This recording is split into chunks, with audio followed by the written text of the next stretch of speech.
Everybody, it's Craig from Picks and Parlays. We're back with Bettors Edge NFL content for week 5. You believe it's week 5, guys, already? And I mean, I wish we were like undefeated, but we've had some good plays and some bad plays. But this is the time when it starts to pay off. You follow your experts because the more information we have, the better off we are going forward. Doesn't mean we can't lose. We will lose, but we win more than we lose as we get more information. Don't forget, like and subscribe. Use that promo code EDGE to save 20%. Our best bets are always for our subscribers, so we won't be giving out our best content, so make sure you follow along. We do like these plays, but our best content is always for our subscribers. So use that promo code EDGE, save 20%. And let's kick us off. Week 5, Colts and Jags. If you'd have told me the Jags were this bad and still favored week 5, what am I missing here? Dave, why don't you kick us off? Yeah, when I initially look at this game, it's like, how could you not love the Colts in this spot? Joe Flacco, we don't know for sure, but it seems like he's taking the first team reps as of today when we're recording this. So the Colts with Flacco, just initial reaction is to go ahead and take the Colts. But with the risk of overthinking this one, the Jags team, I know that they're 0-4, and we're really down on the Jags about them being terrible. But how terrible are they? I know they had that Monday night performance against the Bills, which was atrocious. That Miami game, I know it didn't happen. You could say if was a fifth and all that, but they really could have won that game if it wasn't for that fumble and then that 80-yard bomb to Tyreek Hill against the Browns. I know the Browns look bad, but that defense at full strength, much better than the Colts defense, and they still had a chance in that game. And we saw that this team against the Texans last week had not given up and still has some heart. And honestly, the Jags, when they play the Colts, they just always tend to win. Whoever's on the field, they've covered 8 out of the last 9. I think at 0-3 at home, or 0-4, I should say, and at home, this is a must-win game. Season on the line. Line looks strange. I don't feel great about it, but I'm going to go ahead and lay the 3, and I'm going to take Jacksonville in this one to save their season, at least for now. Yeah, I don't know about save their season. I have a feeling Doug Peterson has to be one of the favorites to lose his job first. And I'm not overthinking this game. I'm taking the under. I just think the Jags, they're just not explosive on offense. That's the fact. I think their defense, even though they had that one outlier, I thought the outlier game to the Bills where they just kind of got behind and then they had to play probably outside of their character on offense. I think this is a team that has to win with defense and running the ball. Trevor Lawrence just isn't what we thought he was coming out. That's facts. Take the under here. Joe Flacco or Anthony Richardson is not an explosive Colts offense. Take the under 46. Scott, what do you think? Trevor Lawrence is a dirty hippie, and he's finally getting what he deserves. No, Dave says don't overthink this. Well, Dave, let me give you some numbers. I think it's time to give up on the Jags. 29th in the NFL in yards per play allowed, and they have the 10th fewest yards per play on offense. This is a truly dreadful team on both sides of the ball. As far as the Colts go, you know what? I hate to say it, but I wouldn't mind seeing Richardson miss another week. Joe Flacco did what Richardson was unable to do, and that's remember the fact that Michael Pittman was on the team. Once Flacco got in there, Pittman had 6 receptions for 113 yards. I think we're going to see more of the same. Jonathan Taylor is questionable, but trending towards playing. I think the Jags are bad. I think the Colts are better than advertised. I'll take the Colts and gobble up those 3 points every single day. I really thought when I saw this line that it would probably be 2 to 2.5. So it would try to gather some of that favorite money because I think if you lay them at 3, I think you're going to get tons. In fact, let's see what at the time we're recording this, it's 50-50 spreads. So I guess they set the line to the right. That's what, the bookmakers want, 50-50 on the spread. So let's move to the next game. Bills and Texans, 2 teams that are good, I believe. Texans had that impressive, what we thought was an impressive win opening week. Since then, it's like, I don't know. Where's this offense that we saw last year? Then you see the Bills jump up to the big start, and then last week against the Ravens, first play, Derrick Henry, touchdown.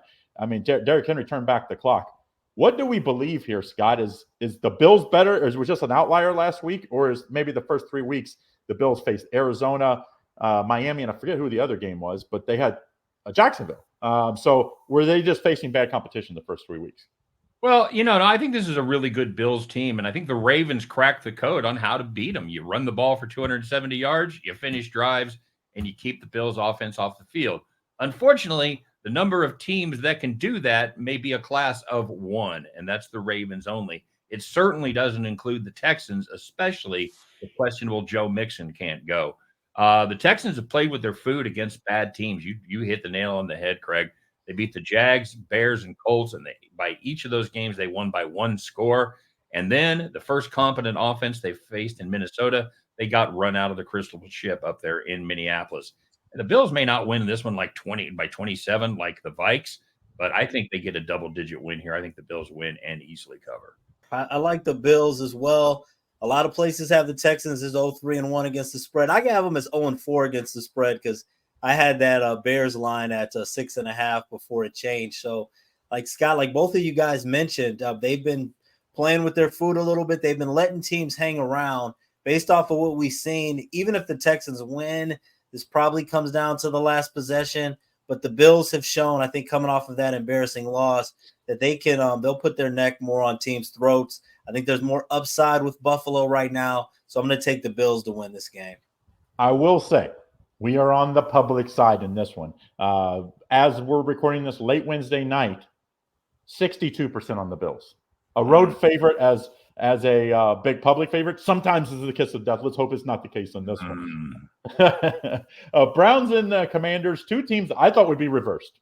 I thought the Browns defense, and if their running game would just be competent, that the Browns would be above 500. And I thought the Commanders, if the very good potential that they would be winless. And instead, I would say you'd have to say Washington is the biggest improvement in football, 3-1, and the Browns maybe the most disappointing at 1-3. I think I'm going to just take the Browns here. I think there's everybody and their brother is running to the Commanders, and Jalen Dale has been unbelievable. I mean, he's the rookie of the year, if nothing, at this point. But we've seen rookies where every once in a while you'll throw a clinker, and I don't know if you've ever heard of this pass rush with the Browns. They can wreck your life. I like the Browns here getting the 3 in the hook. David, what do you think? Yeah, I actually agree with you here. This is one of those spots where I have to play the number. I mean, the Browns, looking at before coming into the season, I think that the Browns have a better team, better roster than the Commanders. But right now, after losing to the Giants and the Raiders, and even that Raiders loss, I know the Raiders are terrible. There were some questionable calls. I mean, the Browns were with a backup center. There were some things that really could have went another way. A big touchdown pass to Cooper that got called back. And really, the Browns back against the wall, everybody down on them. This Commanders secondary still has some issues. Commanders have to be filling at an all-time high. Browns at a low.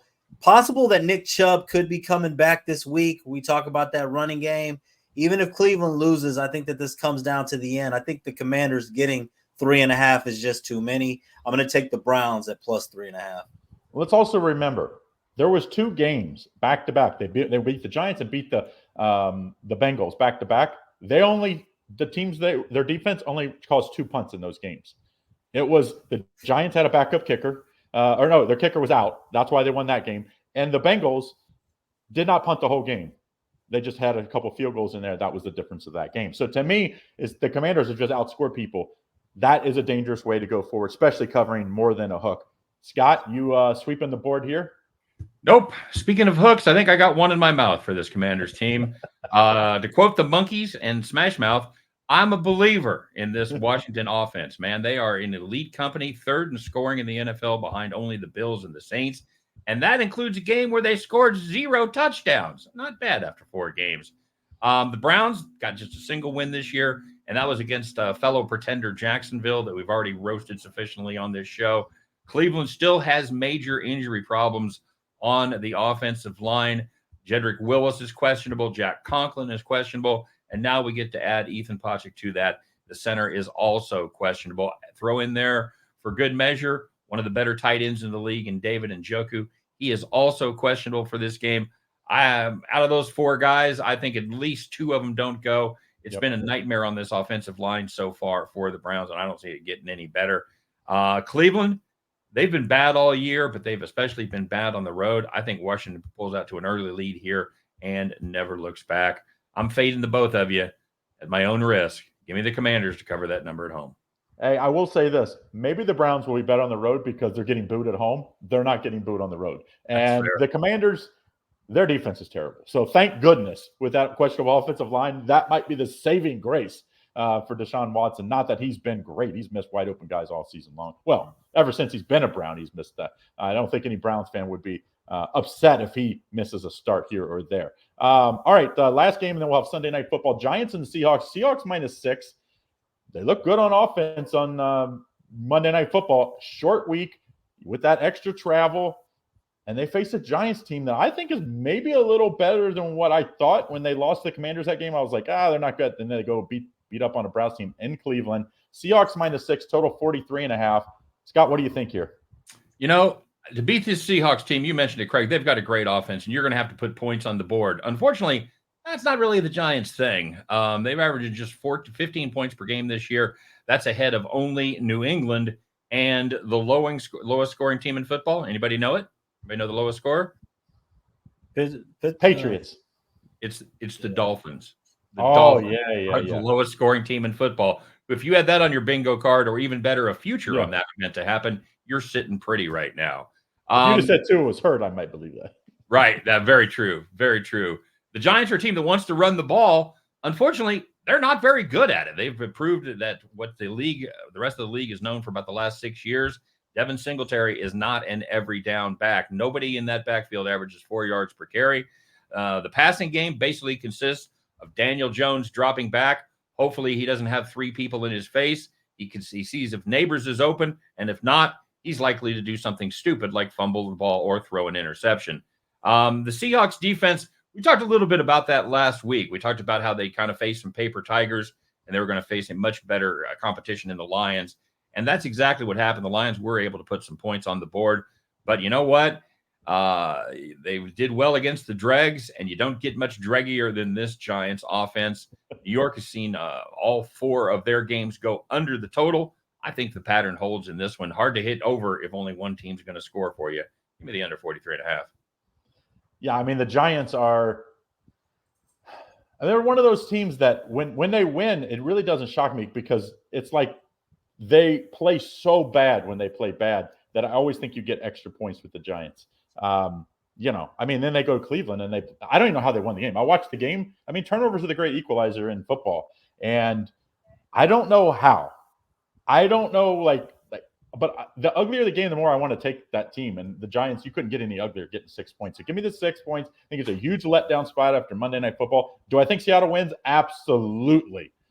But the Giants, they covered. They cost me last week. They covered by a half a point because the Cowboys kicker missed that 50-yarder at the 30 seconds to go. I don't know how. Giants get it done with the back door, I think. David, what do you think? Yeah, I mean, it's initially hard to like the Giants, but when you look at what they've done this year, how they had that first bad loss to the Vikings, they got beat soundly, but the Vikings a lot better than a lot of people expected. Then the Commanders, I mean, we just talked about the Commanders and looking a lot better. I know, Scott, you said you're a believer of that Commanders team. They probably should have won that game. Then they beat the Browns and they hung with the Cowboys. And on the other side for Seattle is definitely the better team. But as Craig mentioned, I think that this is a letdown spot. Not only did they play the Lions on Monday Night Football, but what's coming up next? A short week against the 49ers on Thursday night. Having this Giants team sandwiched between the Lions and the 49ers, I think this could be a little bit of a letdown spot. I think 6 points is too many. I'm with you, Craig. I'm back in the Giants in this one to cover. I'm not a huge teaser guy, but I think this will be on my VIP plays this week for my subscribers as a teaser, because I think if you can get this to 12, I just can't see them losing by double digits. I think they'll cover the 6, but I really think the Seahawks are going to be like, hey, we're going to run the ball.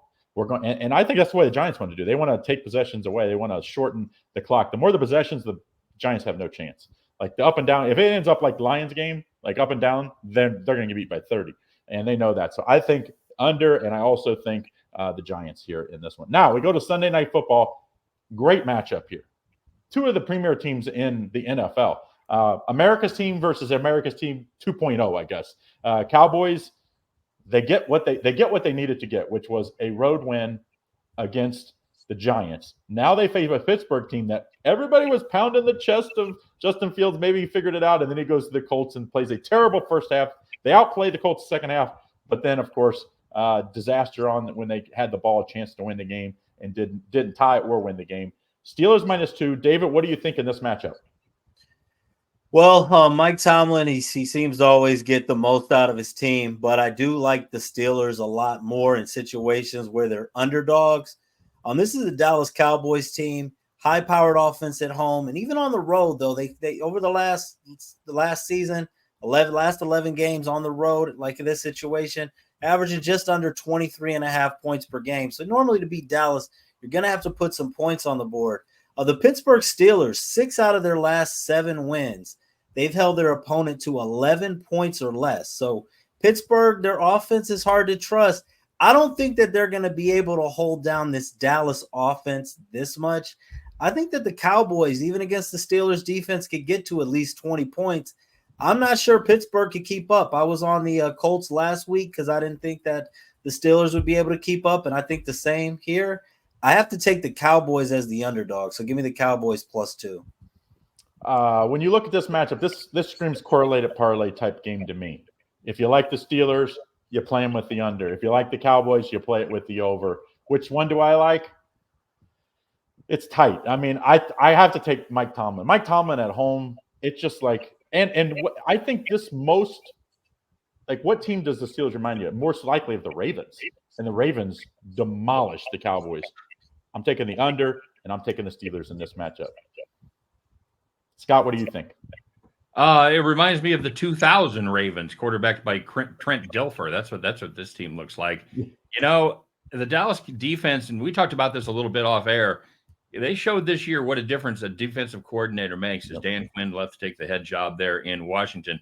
And Mike Zimmer so far has not done a great job with this Dallas defense. Now, you get to throw in the fact for this game that they're going to be missing their 2 best defenders in DeMarcus Lawrence and Micah Parsons.